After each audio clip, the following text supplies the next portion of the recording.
ఈరోజు నీకున్న దరిద్రమైన జీవితాన్ని బట్టి, ఈరోజు నీకున్న ఆర్థిక సమస్యలను బట్టి, ఈరోజు నీకున్న అప్పుల భారాలను బట్టి, ఈరోజు నీ కుటుంబంలో చెలరేగుతున్న తుఫానులను బట్టి, ఈరోజు నీకు కలుగున్న అనారోగ్యాన్ని బట్టి, ఒకవేళ నీవే నీ జీవితాన్ని డిసైడ్ చేసుకొని, ఇక నా జీవితం ఇంతే, నా బ్రతుకింతే, ఇదే దరిద్రతలో నేను జీవిస్తాను, ఇదే భారాలతో నా జీవితం అంతా గడుపుతాను, ఇక నాకు విడుదల రాదు, ఇక నాకు ఆశీర్వాదం రాదు, ఇక నాకు సంతోషం దొరకదని చెప్పి ఒకవేళ నీ భవిష్యత్తుని, నీ జీవితాన్ని నువ్వే డిసైడ్ చేసుకుంటున్నావేమో గమనించు.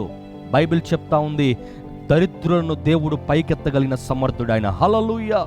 అనారోగ్యముతో, ఆర్థిక బాధలతో, అప్పులు వేదనలతో కుట్టుమిట్లాడుతున్న ప్రతి ఒక్కరిని కూడా నా దేవుడు శీఘ్రముగా విడుదల పరచగలిగిన దేవుడు. విశ్వాసముతో దేవుని వైపు నువ్వు చూడగలిగితే, యేసుక్రీస్తు ప్రభువు మీద ఆనుకోగలిగితే, దేవుని యొక్క బలిపీఠము దగ్గరికి చేరి, అయ్యా సమస్యలతో నా జీవితం నిండిపోయింది, వేదనలతో నా జీవితం నిండిపోయింది, దరిద్రమైన స్వభావంలో నేను బ్రతుకుతూ ఉన్నాను, జీవితం అంతా కూడా ఇలానే బ్రతకాల్సి వస్తుందా ప్రభువా, ఒక్కసారి కనికరించయ్యా, ఒక్కసారి నా మీద నీ కటాక్షము చూపు ప్రభువా, ఒక్కసారి ఈ దీనుడను, ఈ దరిద్రుడైన నన్ను ఒక్కసారి నీ ఆలోచనలోకి తెచ్చుకో ప్రభువా అని చెప్పి ప్రభు దగ్గర ప్రార్థన చేయి.